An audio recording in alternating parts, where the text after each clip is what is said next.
Welcome to Uncle Bob's Magic Cabinet, a mother-daughter podcast on all things magic and pop culture.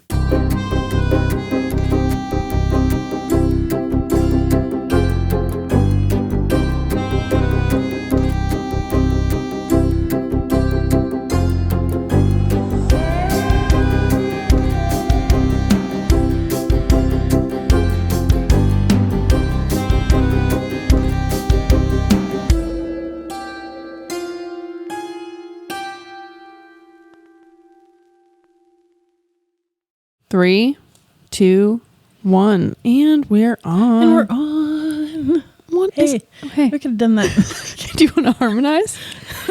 And we're on. Hey, you left me hanging. I thought we were about to. I quit. I quit, Mr. White. Oh my God. Hey everyone, I'm Liam the daughter. I'm Lauren the mom. And what's up? What's going on? You know. What?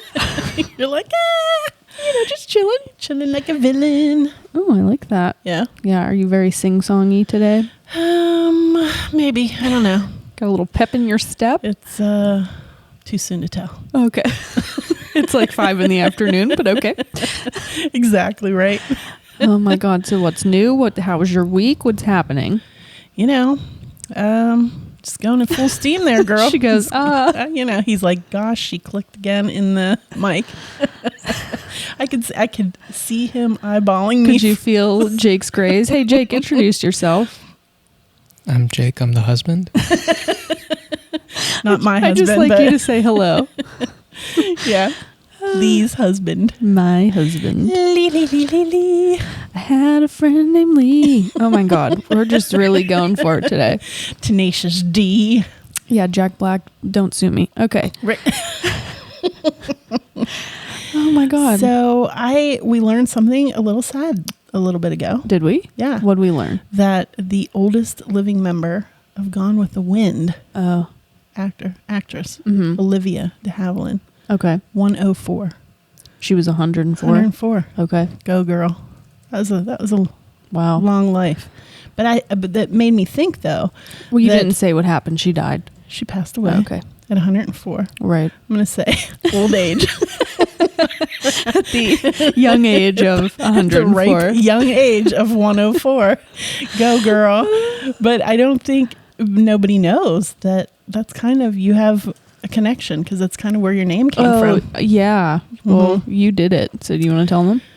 Well, yeah, because one of my favorite actresses way back was Vivian Leigh. Yeah. And I used to have a huge poster on the wall of a Streetcar Named Desire. Yeah. Which she starred in. And so when I was pregnant with you. With me? And I was trying to think, well, like, what am I going to call this little nugget? Little nugget. Yeah. And I was like, Leigh, spelled Leigh. I know. Leigh, just like Vivian Leigh. Beautiful. Because I thought she was the most beautiful woman I'd ever seen as an actress. She was gorgeous. What about now? And, now it's you. Thank you. That's what I was looking for. I was fishing.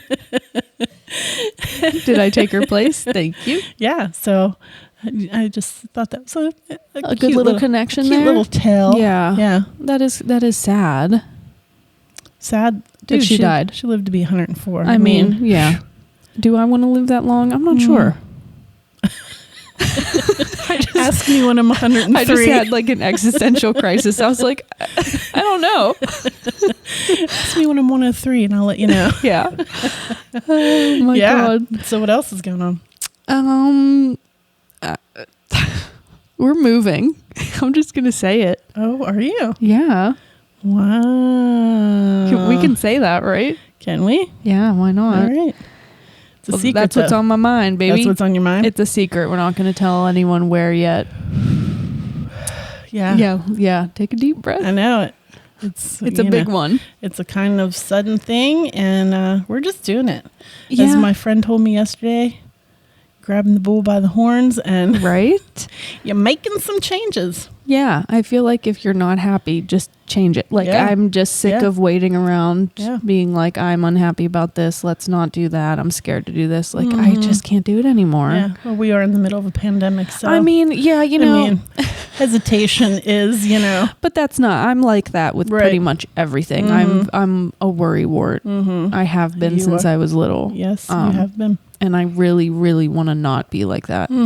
Because Jake is not like that at all. And that's something I admire about him. Right. He's like, let's Yeah, just do it. me And too. I feel like I'm back there like, oh my God, no.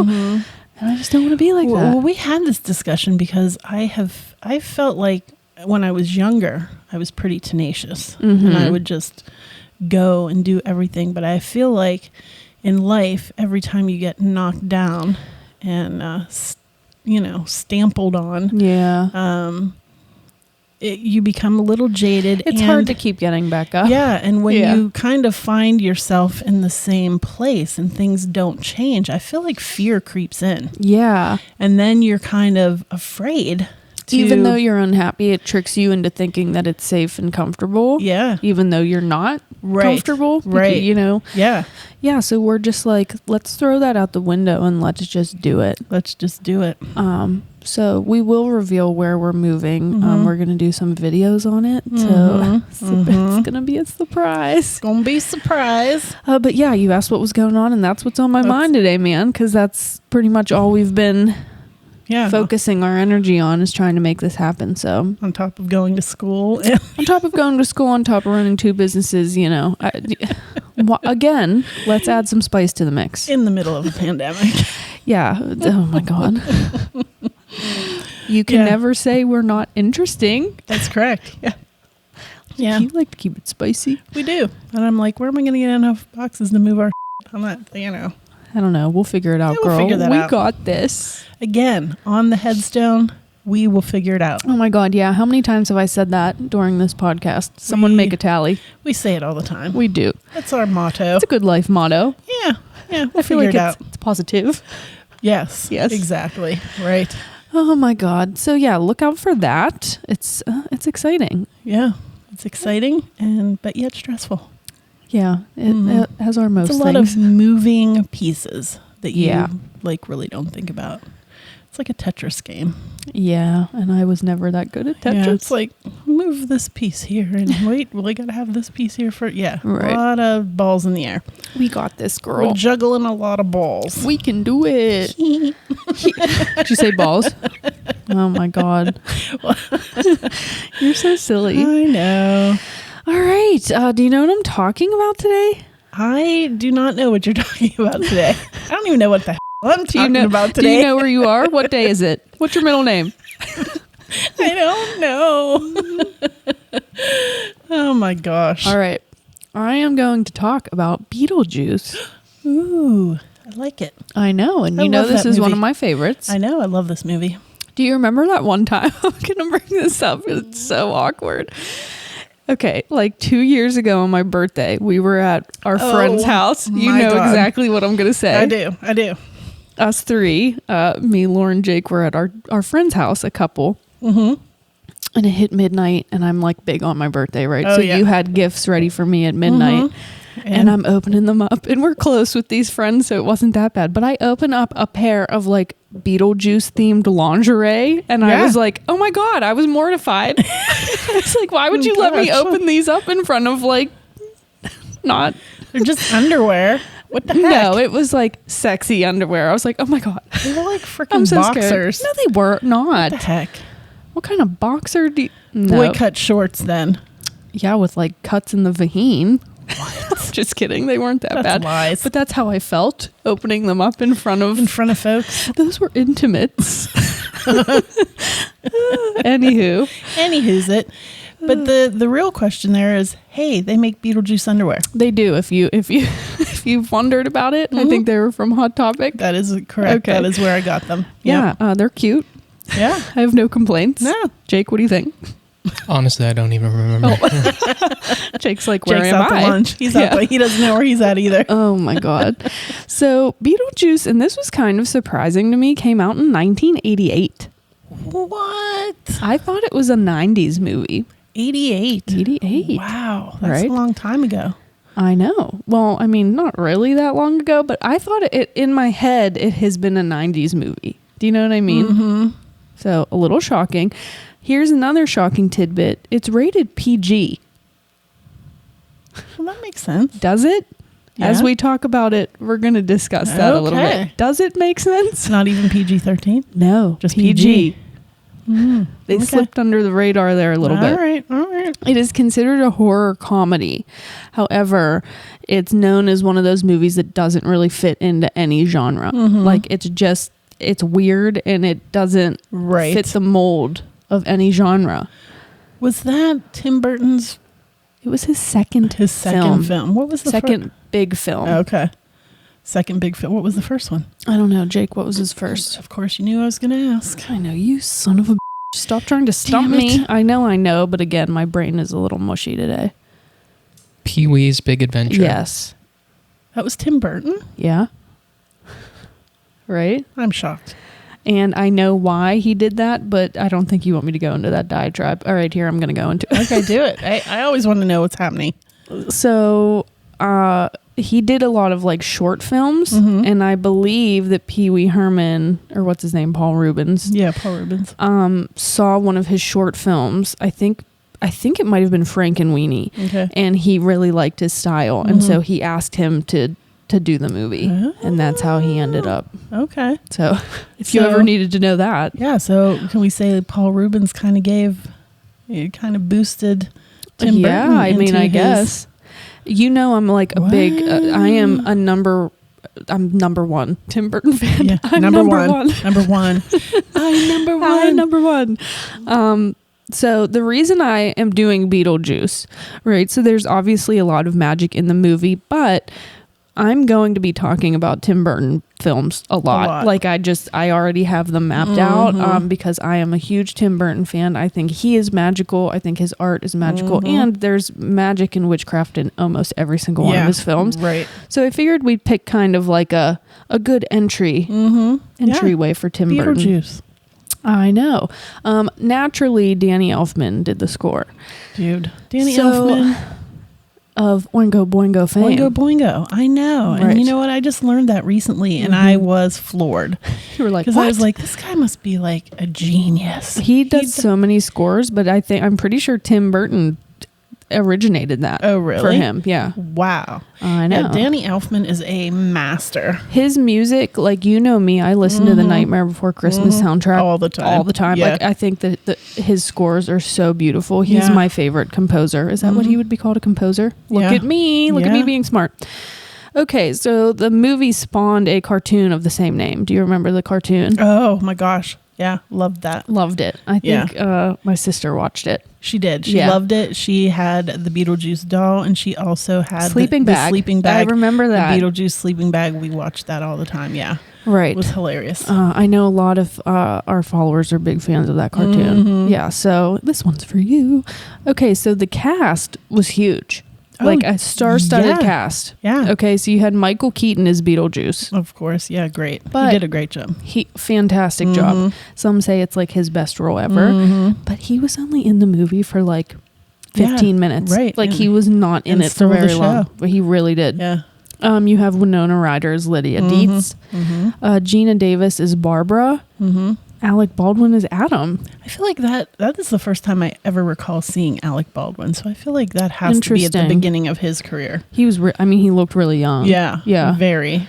And then there's more star-studded, names there, but those are the ones those are the big players. Yeah, but the mom. Yeah, I can't think of her name. From Home Alone. And she's the voice of Sally in Nightmare Before Christmas. Oh, yeah. Jake's on it. Hold on. And she's in 6 Feet Under. Of course she's hilarious. Catherine O'Hara. Thank you. Yeah. Thank you. Yeah, she's great. Yeah, she is. So I have here, it's showtime. Because, look at me. All right, so I'm going to give you a little rundown of the plot. I would imagine most people have seen this, but, there might be a few that haven't. Okay, so it surrounds a married couple named Adam and Barbara. So that was Gina Davis and Alec Baldwin. Young couple in love, newly married. Right. Blah, blah, blah. all that happy Small town America. Yeah. They're going out, they're, taking a little car ride, and they end up getting into a car accident on a bridge, and the car plunges into water. Fun fact, in Tim Burton fashion, this was supposed to originally be like a lot darker than it was. Like they were supposed to be shown drowning. And right. Okay. But they reeled it back a little bit. Yeah. So you don't really see what happens to them. You just see them get in this car accident, and then you see them go home. They're talking as if like, wow, that was crazy. And they don't feel right. Yeah. But they're, just going about their lives. Yeah. Until they come across a book on their stand called The Handbook for the Recently Deceased. And they're like, huh? What is that? And they go, I don't think we survived the crash. Yeah. And they realize like, oh, we're dead. I think they look in the mirror and they can't see the reflection. Yeah. Or like some things start happening where they're like, oh my God, we're dead. So they try to read the book, but they said it reads more like a, car manual. It's not, they can't really understand. They're not getting it. Love that book. Fun. I know. And right? There's so many things out there. I just saw the other day, it was like a purse. A purse? I've seen a purse. Yeah. I've seen like you can get a notebook that is like, Handbook. and I've seen a pillow. Oh, yeah. Fun decor. T-shirt. Make a great T-shirt. Oh, yeah. I'm sure there's a ton out there. Do I need one? I didn't have a Beetlejuice shirt today to wear. What the heck? I know. It was a little, but do I have my underwear on? I don't know. It's not for you to know. Not telling. Oh, my God. Okay, so flash forward a little bit, and a new family starts moving into their house, and they can't do anything to stop it because they are dead. It is the Dietz family. It's a family of 3, a stepmother, a father, and a daughter, who is Lydia, played by Winona Ryder. Okay, the mother.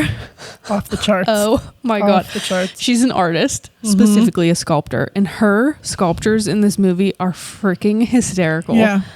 Very contemporary and new age, so it's important to say that those two were like, So Adam and Barbara, like I said, it was kind of like, they're typical. I don't want to say typical, but kind of down home. And, and the Dietz are not that. They're very contemporary, like they just came from New York or something, and they're, the art is hysterical. Trashing the house. They're trashing their house, and they're not happy about it. Adam and Barbara. Lydia, the daughter, though, is weird as and cool as is what I have written. In black. She's all dressed in black, very like gothic looking. She's into photography. She carries around a camera everywhere, and she's clearly not down with like her parents. Right. Like she's not into it. Okay, so the Dietz are messing up Adam and Barbara's house, painting it and filling it with all of the ugly art. Well, she hires a decorator. She hires a decorator. Yes. Yeah, they're filling the house with a bunch of Favorite line. Deliver me from LL Bean. Oh my God, I know. There's so many good one-liners in this movie. It's hysterical. Because Adam and Barbara don't want them in the house and they can't seem to do anything about it, they start consulting the book again, and they end up I think they draw like a door, and then they end up in this waiting room that's filled with other dead people. So it's like a waiting room to the the great beyond. Okay. Great scene. Yeah. You see, I'm sure you've seen like images of it. There's, people cut in half and, it's hilarious. So they learn from their caseworker. So they learn that every dead person is assigned a caseworker, and it's kind of like oh God, here I go. Bureaucratic. What did I? A bureaucrat. You know what? Suck it. A bureaucrat. Oh, some bratwurst with my bureaucrat. That was a good one. You say, I can't say the word bureaucrat. You know what? I wasn't even going to say it, but I was like, let me give it a go. Let me give it the old college go. And I applaud your trying. Thank you.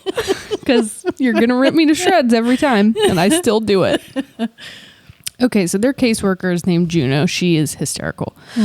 She informs them that they must remain in the house for 125 years. Wow. Holy crap. So if this is true, decorate your house how you want it. Get cozy, because you're going to be there for a while. Okay, and if they want the Dietzes gone, then they're going to have to scare them away themselves. Okay? So they go back home and they they tried to scare the Dietzes away. Here is where the PG rating, for many reasons, comes in, and you're like, really? And when I was watching it, and I've seen it so many times that I'm kind of like, but for kids? Yeah. And I remember, I have a little brother, and I remember when he was young and he would watch this, he was petrified of it. Really? Yes. And I never thought of it because I'm weird. And so that just has never, but it is kind of scary. So they start like pulling their faces apart and ripping out their eyeballs and doing all this. They can like morph their body to appear scary. And they're trying to scare the Dietzes. Okay. But no one can see them. So Lydia, I think I might be jumping ahead. Oh, whatever. Lydia stumbles upon the book. Okay. And she ends up reading through it, and then she can see them. And she's the only one that can see Adam and Barbara. Right. And they're like, well, why can you see us and they can't? And she says, I myself am strange and unusual. Great line. It is. I have so many good lines. I love Lydia Dietz. I love her. She's so awesome. Yeah, she is great. So she can see them, and they end up becoming like friends because Lydia's unhappy. She doesn't like her parents, and they kind of like befriend each other. Okay. They catch wind of someone named... You said they caught wind. I didn't say they broke wind. But they were... I didn't say they were downwind. They caught wind. It's an expression. It's literally an expression. Jake, look it up. Isn't it? Look at her. You're a child. Reel it in. Oh my God. F***ing fart jokes with you.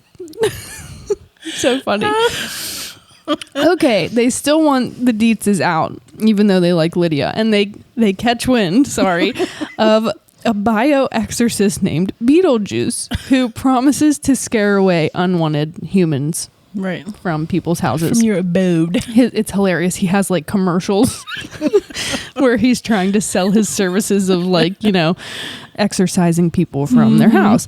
They go to visit him, but they immediately don't like him because he's, and again with the PG rating, he's like crude and swarmy, hilarious.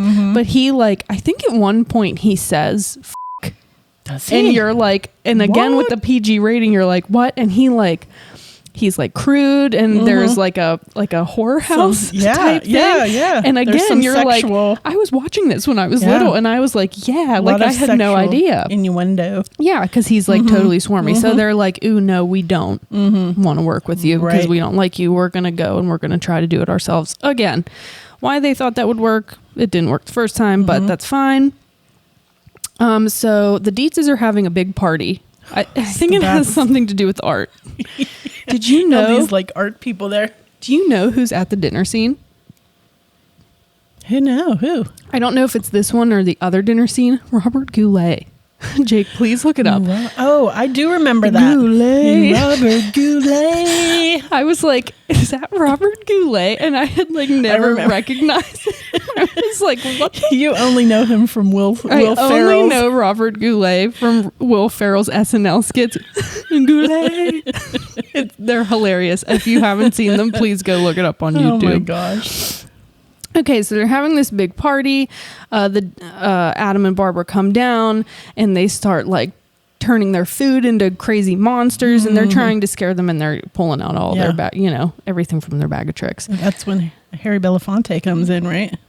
Damn. Yeah. You have to see it. It's like it's such an iconic scene.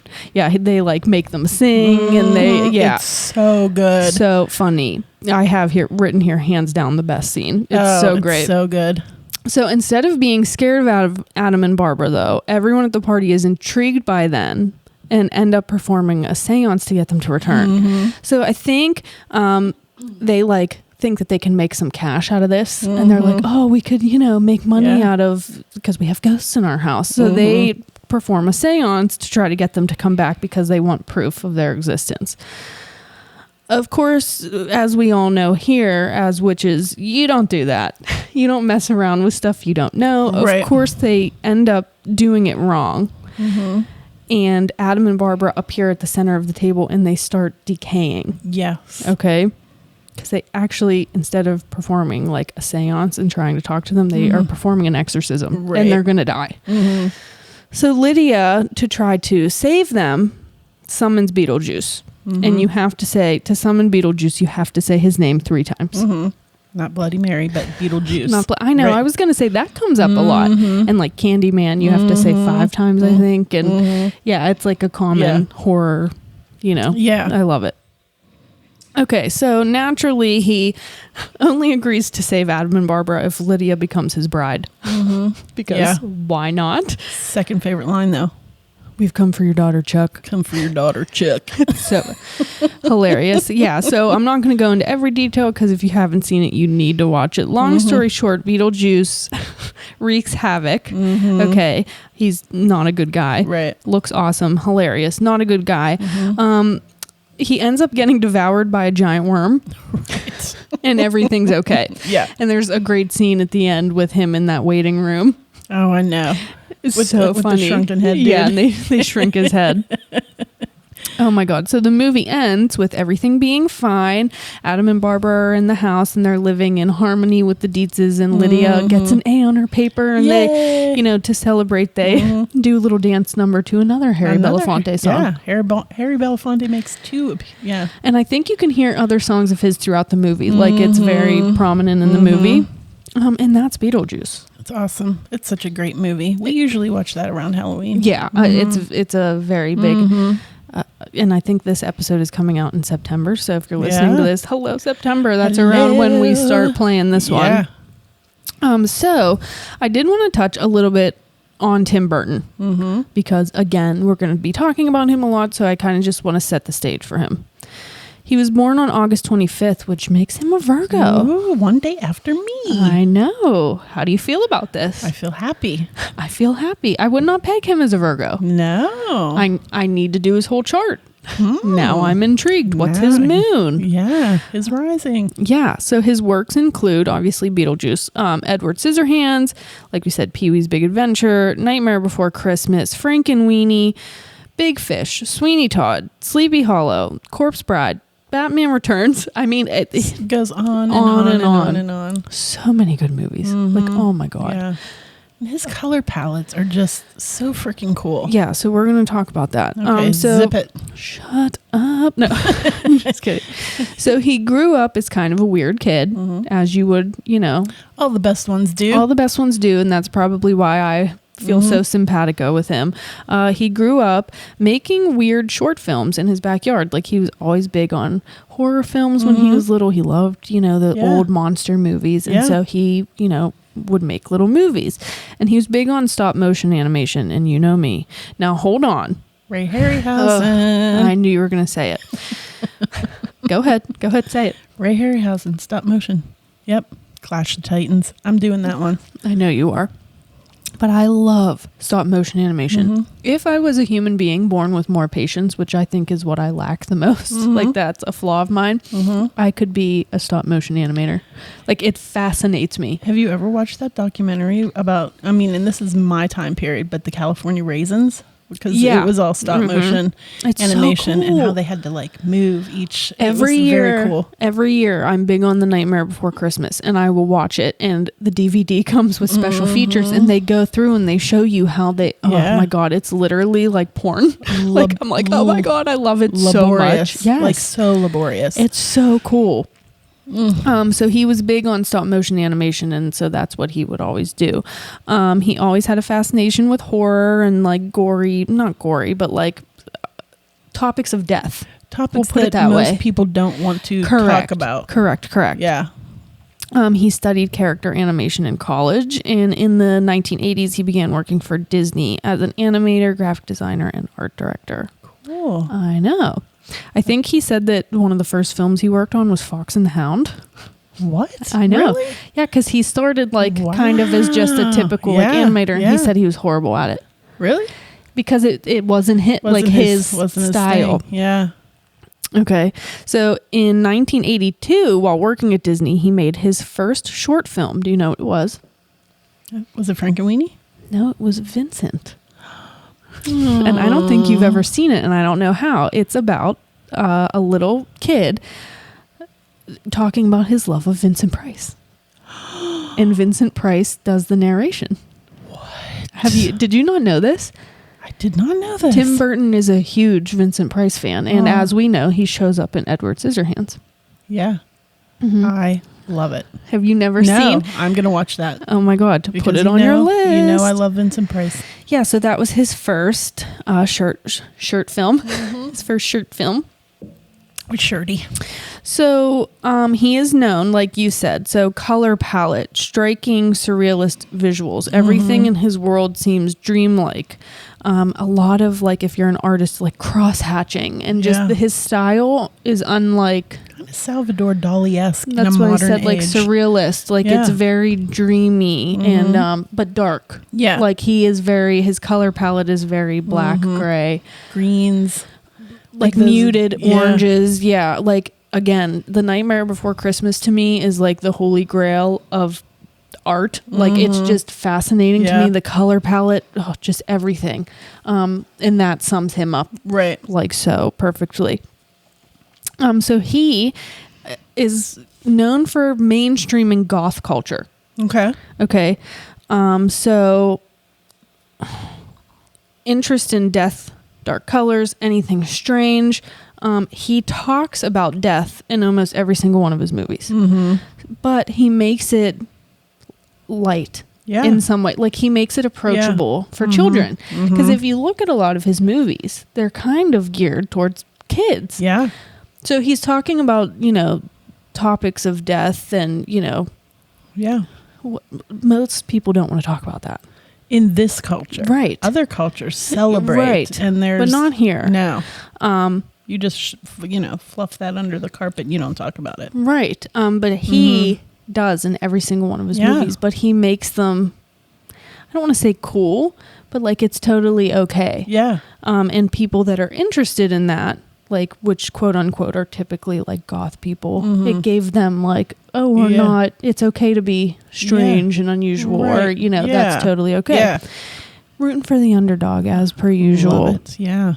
Yeah. So all of his movies have light and dark themes, dark yet playful. His movies regularly feature magic and witchcraft. So again, that's why we're going to be chatting about him often. Yes. Like Sleepy Hollow. Oh yeah. Well, that's one of my, not his movie, but just the Washington Irving. Right. But his is so different. Yeah. And he takes like a totally like a witchcraft spin that's so interesting. Absolutely. So you're going to have to, have to do that too. Yeah. Again, lessons about death for children. So if you have children and you haven't explored Tim Burton films, I know for me, it was like, I don't, want to get too real here, but I've kind of had a lot of death in my life. You have. And Tim Burton films have always kind of made it, I don't know, not as scary. Yeah. Like, because I've seen it on the screen. Do you know what I mean? Yeah. In a way that I could understand. An odd form of comfort. Yes. Yeah. Yeah. So cool, I think. Yeah. And then with stop motion, it's handmade. Like it's not, and I think that's where he was getting at with the Fox and the Hound thing. Like he's not polished. Like his art, and you can go on and look at his drawings. And I think he has a museum in California, which oh my god, I would die to go. Yeah. I think they were doing a virtual tour. What? Yeah. It's not the same. I want to be there. I want to see it in front of me. But yeah, his art is not polished. Like it's very much, it's raw and just, it's a style all of his own. It's super cool. He is definitely a cool dude. Yeah, I think that his imagination and his style and his movies are just what a talent. One of a kind. We love Tim Burton. I always have. Yeah. Like I really have always been a huge Tim Burton fan. Yeah. So yeah, that's Beetlejuice and Tim Burton, and we're going to talk about him a lot on here, and just drink it in, baby. Drink it in. You're going to talk about a lot of his movies, I know. Yeah. Yeah. Okay, that's my spiel. That's your spiel. All right, my turn. I'm up. You are up. I'm up to the plate. You know what I'm talking about today? I do not. No? The long-awaited Aleister Crowley. Ooh. I am.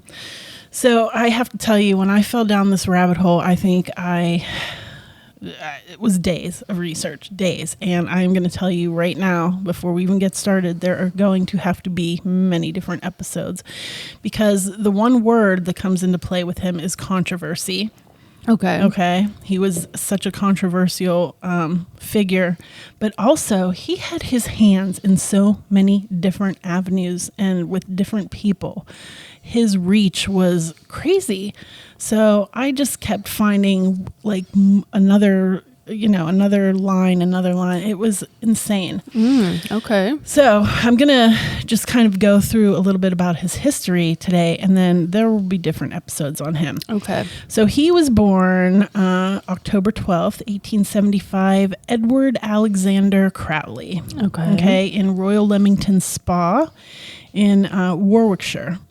And he died 12/1/1947. Bronchitis is the official cause of death, but linked to, his heroin proclivity. Oh, okay. Yeah. Had no idea. I had bronchitis once. It was awful. Yeah. Okay. Right. So just some of the words that are used to describe him. Okay. Poet, novelist, journalist, explorer, painter, mountaineer. That one is intriguing to me. Mountaineer? Yes. I didn't even know that was a thing. Chess player, graphic designer, prankster, lover of both women and men, yogi, prophet, philosopher, artist, early freedom fighter, and human rights activist. You know what I love in that whole thing? Chess player. Mountaineer. Mountaineer. I'm like, what? All right. Chess player really stands out to me, though. Okay. Exactly. So he was an early champion of the aesthetic and inspirational virtues of drugs, sex, music, and dance. Okay. He was author of the 20th century's most influential textbooks on occultism, as well as his own tarot deck, the Thoth deck. Yes. Yes. So he was also most notably known as well as an occultist and ceremonial magician. Magician. He changed the name of magic to MAGIK for his intents and purposes, to separate it from just everyday magic. Okay, I did not know that. Mm-hmm. He was the first Englishman to found a religion, which is still today a recognized faith around the world, and that is Thelema. Which is the Greek word for will or intention. Okay. So he was born the son of a preacher man. And a Libra. Good one. I had to get my little... He's a Libra. Sorry. I'm stuck on that. Yeah. I know, weird, right? But interesting. Mm-hmm. So son of a preacher man. I like that too. No, but like literally, was he born, like his father was a preacher? He was born the son of a preacher man. I just wanted to get my... Okay. Get your song in there. Get my song in there. And he spent the first part of his life as an evangelical Christian. Okay. He was very close with his dad, and when his dad passed away when he was 11, his beliefs changed dramatically, and he soon began rebelling not only against the Bible, but he was engaging in all sorts of activities that the church would not approve of. He was going wild. Right. Okay. He went hog wild. And this led his mother to refer to him as the Beast. Oh. A name which stuck and he embraced. Yeah, why not? Right? Okay. At the age of 20, he changes his name to Aleister because he was born Edward. Okay. A little more exciting, a little more pizzazz. Mm-hmm. So you would think, and when I was starting to read about all of the things that he did, I was like, how was that funded? Well, his father, even though he was a preacher, he was actually also an engineer, and his family had a brewing company. And when he died, it left Alexander. Like brewing beer? Yes. Is that okay for a preacher to do? Beer. Right? I mean, I hope I don't offend. I don't know. But I mean, you would think that I would think no. Right. But, okay. Whatever. But it left him very wealthy. Wow. That's so nice. he was kind of able to do whatever the heck he wanted and not worry about it, Right. So he attended college at Cambridge, but dropped out, and he majored in poetry and mountaineering. Okay. What is mountaineering?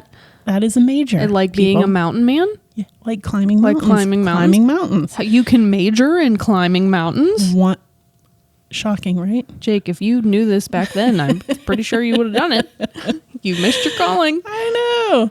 So he loves prostitutes, and he ends up contracting. And we took a turn. And we took a turn from mountaineering and poetry. Okay. And he contracts gonorrhea and syphilis, and he also then starts dabbling in same-sex experiences. Okay. So rewind. Not one on the safe sex. No. Okay. No. Gotcha. The complete opposite. And somehow his same-sex experiences lead him to realize that he is bisexual, and also for some reason then leads him into an interest in the occult. Okay. And he ends up literally, I could not even map out all of the places that he's been. It would be hours. So he literally travels all over the world throughout his life, studying Buddhist and Hindu practices in India. So he's really smart. Mm-hmm. Yes. Okay. Very smart. In 1899, he joins the Hermetic Order of the Golden Dawn, where he is trained in ceremonial magic. So this is going to have to be a separate episode. And we have touched on that and Crowley a few times. Right. So when he first starts getting interested in the occult, the first book that he reads is a book called Black Magic and Pacts by Arthur Edward Waite. So of the Rider-Waite Tarot deck. Oh. Okay. Ooh. And so he reaches out to him for advice. Okay. And so he starts like counseling him on like things to read, and he kind of brings him into this fold of the Golden Dawn. Okay. Now,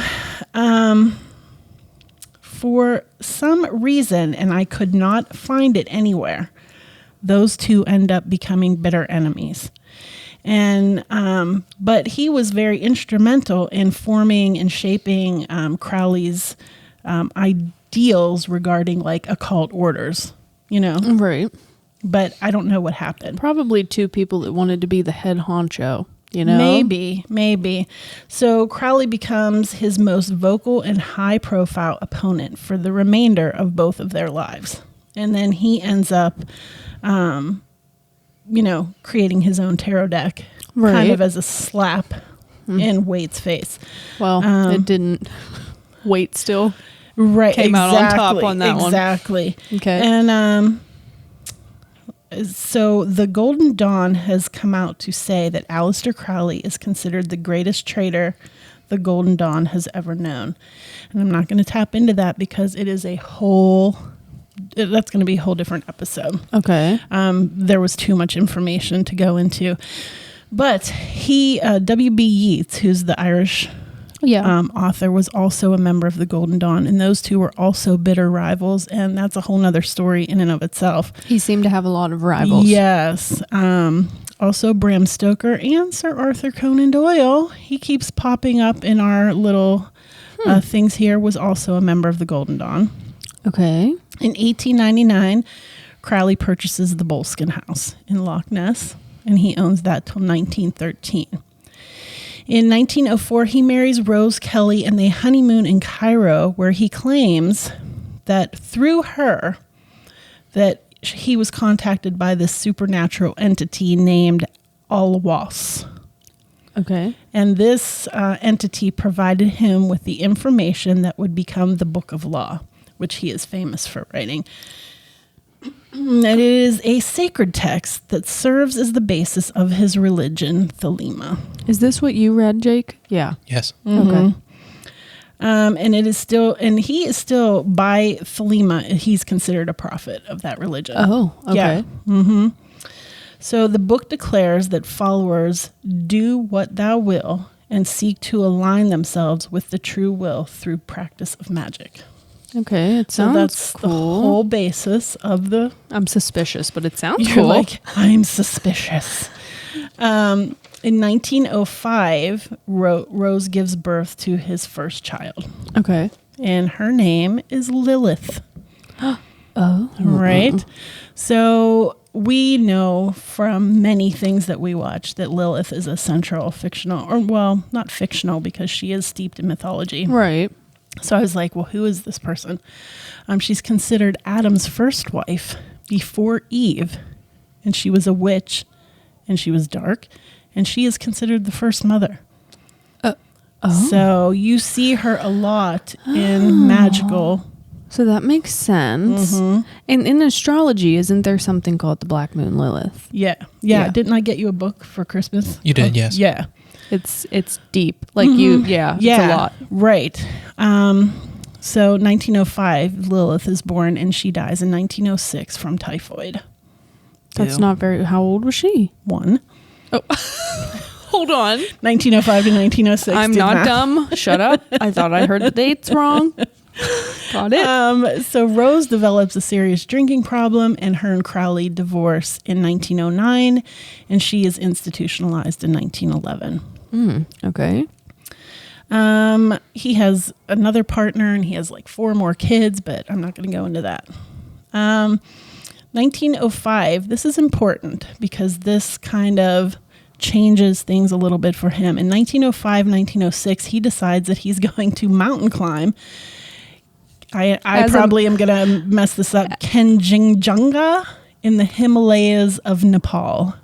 It's a huge mountain. Okay. And he was feuding with another occult member, and he thought that this person was using magic against him. And so they were feuding, and they decided they did not want to deal with him anymore, and that they were going to turn around and go back down the mountain because they just were not going to proceed with him. Some mountaineer drama. Okay. So they end up turning around to go back down the mountain, and they all die. Everyone dies that is on this expedition except Crowley. Wow. Okay. I'm intrigued. Yes. And so he ends up getting blasted by the British press, and he's like labeled the most evil man alive. And there's some other things that he does that also gives him that title. Okay. In 1910, he travels to Algeria, where he is initiated into another esoteric order. It's German-based, and it's called the Ordo Templi Orientis. And he ends up rising to leader of the British and Irish branches of this order. And he takes it and reformulates it to his own Thelema ideals. And no one was like, what are you doing, man? No, because they're still like, we'll run into them again. They end up actually putting out his tarot deck. Oh. So, and apparently there's a lot of interesting stuff that goes on within that order.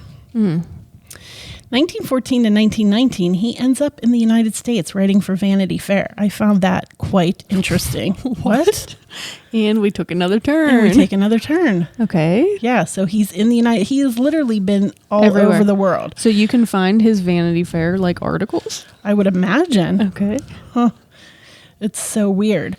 So what I found interesting is that he's claiming that through this entity, he's given all of this knowledge, and he develops this religion called Thelema. Okay. But actually, the earliest mention of Thelemic philosophy occurs in a book in 1532. Whoa. By Francois Rabelais.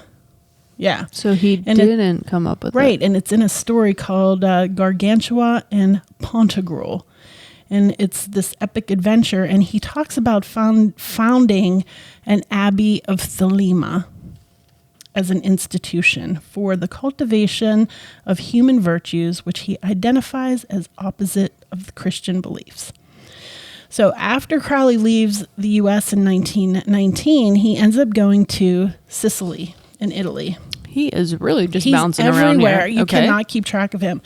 And so from 1920 to 1923, he goes to Italy, and he ends up opening the Abbey of Thelema. All right. Okay.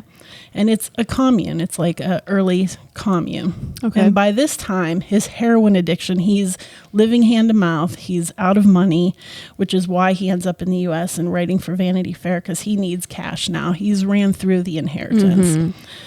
So, and by this time, his heroin addiction is pretty much dominating his life. And then he's doing cocaine and he's eroding away his nasal cavity. This commune was like completely unsanitary. People were getting sick. Yeah, and a lot of weird stuff happening there. He offered libertine education to the children who got to play all day and witness the sex magic acts. Oh, and that seems problematic. Mm-hmm. Okay. So a lot of stuff happening, and I feel like in Rosemary's Baby, the movie, that scene when they take her, when Dr. Saperstein takes her, and it's kind of interesting, going Crowley-esque there of some of the stuff that, you know, they were saying was happening there. Right.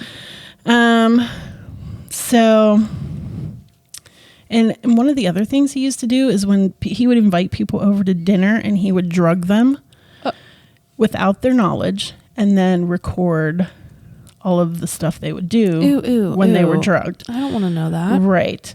Okay, so I don't like this man. Mm-hmm. So there was a lot of weird stuff going on there. So there was a young Thelmalite named Raoul Loveday. Good name. Love it. And he was participating in a ritual, and he was required to drink blood from a sacrificed cat. And he ended up drinking from a polluted stream, and he died. What? Wait, what? Yeah. Okay. And his wife ran to the press and told them everything. She was like, okay, he makes us cut ourselves with razors if we use the pronoun I. Anytime they would use the pronoun I, they would have to cut themselves with razors. And so the press gets a hold of this, and he's under the fascist government in Italy of Benito Mussolini. And Mussolini deports him. Get out of Italy. Okay. And then subsequently he's deported from France. So people were starting to get onto his weirdness, you know. And in 1935 he ends up declaring bankruptcy, and I declare bankruptcy. Okay. And he begins to associate with prominent members of the British intelligence agency, including, which I thought you would find interesting, which is why I included it, one Mr. Roald Dahl. Don't do this to me. I know, because you love Roald Dahl. It. If you ruin... I just thought that was just so interesting because he literally has touched down in so many places. He just weaves a web that's like crazy to me. Oh, no. Okay. So in 1938 to 1943, he wants to create this tarot deck called the Thoth deck, with another member of Thelema called Lady Frida Harris. And it's intended to be a 6-month project, and it ends up taking like much longer. And they both die before the tarot deck is released. Okay. And so it's not actually released until 1969 by his order, the Ordo Templi Orientis. Wow. Yeah. And Thoth is considered a very high-ranking, important demon and one of the 7 sons of Satan. One of the 7 sons of Satan. Okay. Yeah. So, in 1947, Aleister Crowley dies. Okay, and he dies penniless. His power is gobbled up by the heroin he was addicted to. By the end of his life, black magic was out of fashion. He couldn't get a gig, and no one wanted a Satanist anymore. So his funeral was only attended to by 12 people. Oh. Yeah. I don't know. You're like, do I feel bad like a piece of shit, do I feel bad for him? That does always make me sad. Yeah. Okay. So, but of course, then he starts gaining all of this momentum in the 1960s in the counterculture. So they were rebelling against straight-laced society. He was all about sex, drugs, and then sex and drugs, and you said it as one word. Sex drugs. I was gonna say sex, drugs, and rock and roll, but sex drugs. Yes, sex drugs. So when, the rock and roll regime came in, they were like, hey, what better person to... Interesting. Yeah. And so he influenced like so many people. The Doors, David Bowie, we've already touched on. The Beatles, we've touched on. Led Zeppelin, we've touched on. Black Sabbath, Donovan. Wow. So many people. Right. So this was not until after he died. Right. Okay. Exactly. Interesting. So he also influenced, L. Ron Hubbard, who created Scientology. What? Yeah. Yeah. Okay. Hold on. My brain's trying to connect those dots here. Wrap your head around that. Right. I think I'm going to need a few moments. Yeah. And he was also influenced Gerald Gardner, who was the contemporary pagan religion of Wicca is Gerald Gardner. Oh. Yeah. And he was a big fan of Crowley's work. Also, which makes complete sense, one of his followers was actually Timothy Leary. So, Timothy Leary of the 60s. Yeah. He was a psychologist and a huge advocate of psychedelics. Right. And a hero of consciousness. Okay, so... He actually believed himself to be a continuation of Crowley. What? But this guy seemed like a total joke. I wouldn't have wanted to be on his couch. But right? This guy seems like a goober. Yeah. I mean, he like a con artist, kind of. Yeah, but I feel, I don't know. We'll touch on that Jake in a second. So Jake, you read the book. Yeah. Your take here? I think a lot of what he did is incredibly problematic, but I don't think it's accurate to just dismiss him. Okay. Yeah, see, because I have not, but it just, from what you're telling me, it just seems like he's kind of like... I feel like some of his ideas were way ahead of his time. Okay. And I feel like some of them were not bad, but I feel like it was completely